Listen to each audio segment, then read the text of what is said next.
Hello students, class 12 का relation topic का ये चैप्टर फर्स्ट का रिलेशन जो कोई एग्जाम्पल है, ठीक है। इसको देखते हैं क्या है। ये इंपॉर्टेंट एग्जाम्पल है। यहाँ पे टी आपको दिया है, T is the set of all triangles in a plane. T कोई सेट है जिसमें सारे तरह के ट्रायंगल्स हैं और रिलेशन दिया है आपको। उस रिलेशन के अंदर दो ट्रायंगल लेना है आपको, T1 और T2। ऐसे ट्रायंगल लेना है कि T1 is congruent to T2। बताना है कि रिलेशन क्या है, इक्विवेलेंस है। तो कोई भी रिलेशन इक्विवेलेंस कब होता है, जब वो तीन चीज होती है, रिफ्लेक्सिव, सिमेट्रिक और ट्रांजिटिव। अब करते हैं इसको, देखिए कैसे करना है। रिफ्लेक्सिव, ठीक है। तो यहां लिखते हैं since every triangle is congruent to itself, क्योंकि हर ट्रायंगल खुद के कॉन्ग्रुएंट होता है। तो therefore T, T belongs to R।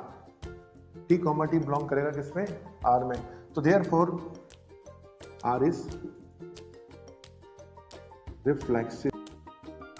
Symmetric, symmetric में क्या होता है, सिमेट्रिक में हम दो ट्रायंगल लेंगे, ठीक है। लेट T1 और T2 बिलोंग किए किसके अंदर, R के अंदर। अब ये इसको खोलेंगे कैसे, जैसा हमारा क्वेश्चन में डिफाइन किया है। T1 T2 दो ट्रायंगल अगर आप ले रहे हैं तो T1 is congruent to T2। इसको मैंने सिंबॉलिक फॉर्म में चेंज कर दिया है, ठीक है। तो इस चीज को अपन ऐसा भी तो लिख सकते हैं, T2 is congruent to T1। और इसको जब आपने ये लिखा था तो इसको क्या लिख सकते हैं आप, T2 T1 belongs to R। T1 T2 था तो T1 is congruent to T2 था।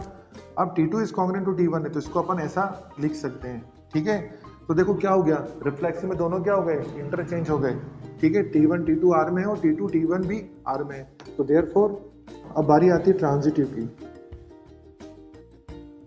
ट्रांजिटिव में क्या करते हैं, आपको तीन ट्रायंगल लेने पड़ेंगे, ठीक है। तो लेट सबसे पहले लेते हैं अपन T1 T2 belongs to R। That implies T1 is congruent to T2 and T2 और T3 लेते हैं, वो भी R में बिलोंग करेंगे रिलेशन में। तो T2 is congruent to T3। That implies T1 T2 के congruent और T2 T3 के congruent। That means ये दोनों भी क्या होंगे, congruent होंगे, ठीक है। T1 T3 को क्या लिखेंगे, T1 T3 belongs to R। यानी फर्स्ट और लास्ट ये दोनों कॉमन वाले हैं ना, ठीक है। फर्स्ट और लास्ट ये दोनों भी क्या है, कॉन्ग्रुएंट है। ये चाहिए रहता किसमें हमें, ट्रांजिटिव के अंदर। तो देयरफॉर ये आ गया, देयरफॉर, ठीक है। और since R is reflexive, R is symmetric, R is transitive, hence R is equivalence relation होगा।